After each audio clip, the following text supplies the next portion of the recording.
Hey guys! Welcome back sa ating YouTube channel again. This is BM Gaming and today ang pag-uusapan natin is kung paano ka nga ba kikita dito kay Legend of Emir.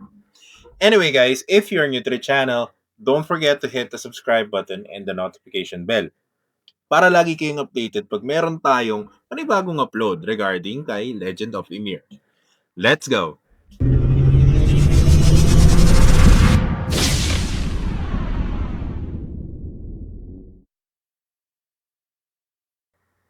So, welcome back mga tol, no? So, today, pag-uusapan natin kung paano nga ba kayo kikita dito kay Legend of Emir. Now, disclaimer lang guys, na lahat ng sasabihin ko dito is again, hindi guaranteed. Alright? Kasi pwedeng mag-work sa'yo, pwedeng hindi mag-work sa'yo. Alright? Now, the thing is that there are multiple ways on how you can make money dito kay Legend of Emir.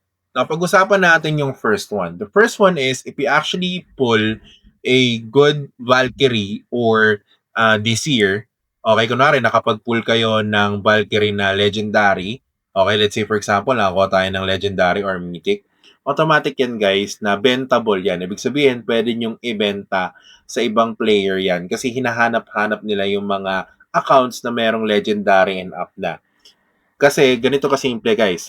Kung bibili sila ng legendary sa inyo, let's say for example, binenta mo lang 2,000 to 3,000 pesos, naka-legendary na yung account, no? Eh, maliles yung expense nila kasi kung magpo-pull sila guys, random yan eh. So, hindi sila makakakuha agad-agad ng legendary doon.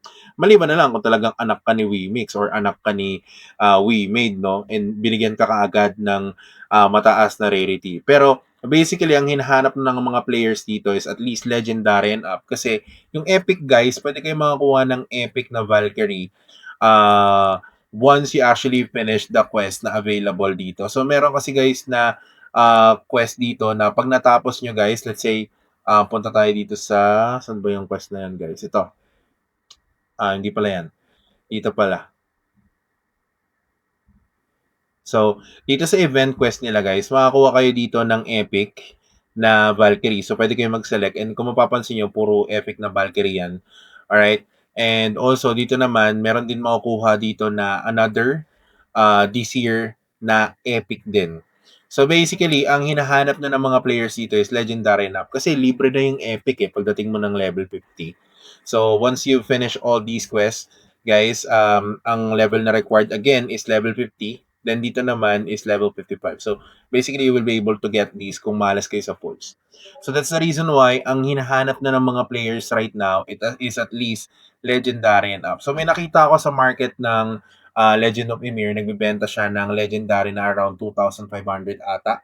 So, magagawa nyo lang yun guys kapag swilerte kayo and also marami kayong dami accounts. So, basically, tsambahan pa rin naman. So, kung swertein kayo na makaka-pull kayo ng legendary and up, di automatic ibenta nyo na, especially kung dami account lang naman yung gamit nyo. Okay? That's the number one thing. The second thing is that farming the GW mix piece. Now, sa pagpa-farm ng GW mix piece, you have ways on how you can farm it. So, pwedeng una is through Valhalla. So, dito sa Valhalla, guys, kapag pumunta kayo sa Hall of Valkyrie under inter-server category, okay, makakapag-farm kayo ng GW Mix Piece. Now, yung GW Mix Piece, ito yung parang Dark Steel sa Mir 4, wherein meron siyang katumbas, kunwari, isang GW Mix ang or 100,000 na GW Mix, makakrap niya siya as a coin. So, parang ganito kasimple guys, 100k na GW Mix piece is equivalent to, let's say, tingnan natin dito sa refine, no? So, kapag na-refine nyo siya guys, makakuha kayo ng GW Mix. Okay, so basically, parang ang worth nito is gonna be the WMix token. Okay? Now, kailangan nyo ng 100,000 na GW Mix piece, kailangan nyo rin ng amber and also ng silver. So, 1,000 amber and then 100,000 na silver yung gagamitin nyo plus the 100,000 GW mix piece na mapafarm nyo dito sa Valhalla under Hall of Valkyrie na inter-server.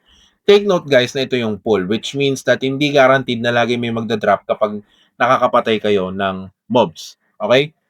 So ano lang siya, kumbaga random drop lang. Okay? So aside from that, of course, you're getting other resources pero kasi ang ginagol natin dito na makuha is itong si GW Mix Piece. Okay? Ngayon, para maka-entry kayo dito guys, kailangan nyo din bumili ng Hall of Valkyrie. So basically, hindi siya free-to-play friendly. Why? Kasi eto guys is worth 200 diamonds. Okay? Makakabili kayo nito sa shop, okay? 200 diamonds ang isa. Okay? Now, the other way on how you will be able to farm yung GW Mix piece is through Hall of Gold. Now dito, kailangan nyo pa din ng Hall of Gold Recharging Stone kasi wala siyang free na entry. So basically, hindi siya pang free-to-play na option. Okay? Kailangan mo mag-spend. And I think ang pinakasulit dito kung sakali man na mag-spend kayo ng pera is basically getting yung daily benefits under the shop. Makikita nyo dito yung GW Mix Membership Gold wherein you will be able to get 3 hours weekly time para sa Hall of Gold para makapag-farm kayo. Now, I haven't purchased this because nagkakaroon ako ng error, guys. Nung unang nag-top up naman ako, pumasok naman siya. Pero nung lately, nagta-top up ako para mabili ko tong membership na gold. Hindi siya pumapasok sa GPay. So, siguro kailangan card na yung gamitin ko. Pero kasi ayokong gamitin yung card info ko sa mga ganitong klase ng top-ups kasi baka mamaya ma-hack or what. But anyway, sulit to kung sakali man na gusto nyong i-maximize yung GW Mix Farming.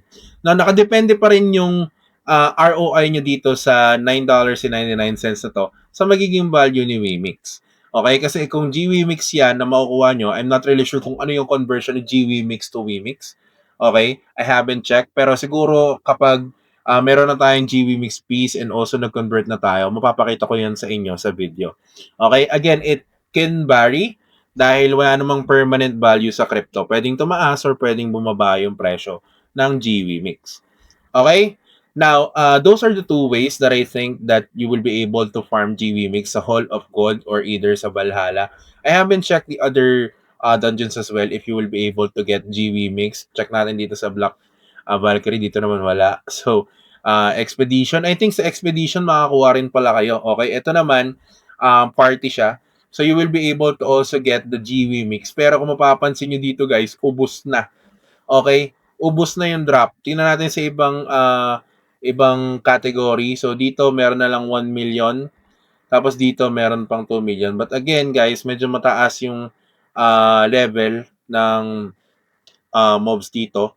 So basically, ayan yung available na G-Wemix drop. So kung mapapansin nyo, limited lang siya. That's the reason why kailangan you have multiple chances of getting it. Yung iba ang ginagawa guys is nagdadami account sila or gumagamit sila ng additional accounts na nagpo-farm. Tapos nasa isang spot lang sila kapag nagpo-farm sila doon sa either Hall of Gold. Okay? Siyempre magta-top up sila dyan or dito sa Valhalla na inter-server under Hall of Valkyrie.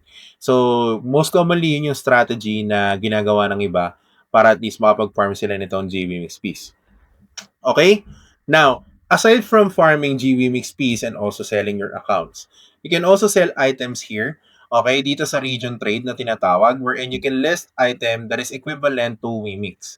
Kaya kung mapapansin nyo dito, binibenta yung Rune Axe ng 150 Wimix token. So, ayan. Tingnan natin yung, wala kasi dito guys yung info kung ilan yung nasold.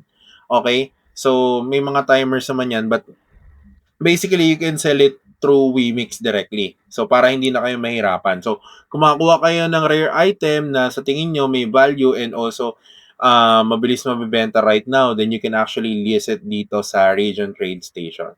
I think this is one of the easiest way as well is if you get items through, AFK in your character on these dungeons and get the rare items, is mabilis kayong magkakaroon ng Wimix dito. Kaysa yung magpo-farm kayo sa Hall of Gold and gagastos pa kayo.